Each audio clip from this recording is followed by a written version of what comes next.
ನಮಸ್ಕಾರ ವೀಕ್ಷಕರೇ, ನೀವು ನೋಡ್ತಾ ಇದ್ದೀರಾ ಸಮತಾ ಪಬ್ಲಿಕ್ ನ್ಯೂಸ್. ನಿಮ್ಮೆಲ್ಲರಿಗೂ ಹೃತ್ಪೂರ್ವಕ ಸ್ವಾಗತ. ಬಾಗಲಕೋಟೆ ಜಿಲ್ಲೆಯ ರಬಕವಿ ಬನಹಟ್ಟಿ ತಾಲೂಕಿನ ಜಗದಾಳ ಗ್ರಾಮದಲ್ಲಿ ಬೆಚ್ಚಿ ಬೀಳಿಸುವ ಘಟನೆ ಬೆಳಕಿಗೆ ಬಂದಿದೆ.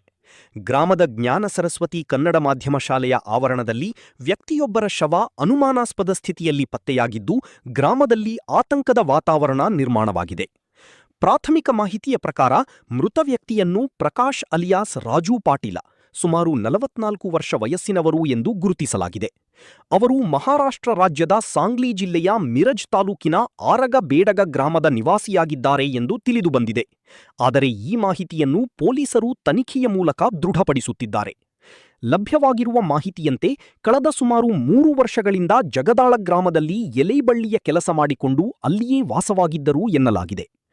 ಘಟನೆಯ ಮಾಹಿತಿ ತಿಳಿಯುತ್ತಿದ್ದಂತೆಯೇ ಬನಹಟ್ಟಿ ಪೊಲೀಸ್ ಠಾಣೆಯ ಪಿಎಸ್ಐ ಶಿವರಾಜ್ ಧರಿಗೌಡ, ತೇರದಾಳ ಪೊಲೀಸ್ ಠಾಣೆಯ ಪಿಎಸ್ಐ ಶಿವಾನಂದ ಸಿಂಗನ್ನವರ, ಬನಹಟ್ಟಿ ಸಿಪಿಐ ಪಾಟೀಲ್ ಹಾಗೂ ಜಮಖಂಡಿ ಡಿವೈಎಸ್ಪಿ ರೋಷನ್ ಜಮೀರ್ ಅವರು ಸ್ಥಳಕ್ಕೆ ಭೇಟಿ ನೀಡಿ ಪರಿಶೀಲನೆ ನಡೆಸಿದ್ದಾರೆ.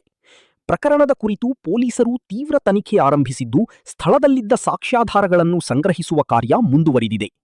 ಹೆಚ್ಚಿನ ಪರಿಶೀಲನೆಗಾಗಿ ಬಾಗಲಕೋಟೆ ಜಿಲ್ಲಾ ಪೊಲೀಸ್ ವರಿಷ್ಠಾಧಿಕಾರಿ ಸಿದ್ಧಾರ್ಥ್ ಗೋಯಲ್ ಅವರು ಕೂಡ ಸ್ಥಳಕ್ಕೆ ಆಗಮಿಸುವ ನಿರೀಕ್ಷೆ ವ್ಯಕ್ತವಾಗಿತ್ತು.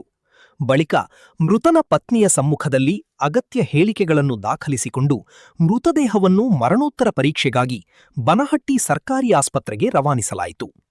ಸದ್ಯಕ್ಕೆ ಈ ಸಾವಿನ ನಿಖರ ಕಾರಣ ಏನು, ಇದು ಕೊಲೆಯೋ ಅಥವಾ ಬೇರೆ ಯಾವುದೇ ಕಾರಣವೋ ಎಂಬುದು ಪೊಲೀಸ್ ತನಿಖೆಯಿಂದಷ್ಟೇ ಸ್ಪಷ್ಟವಾಗಬೇಕಿದೆ.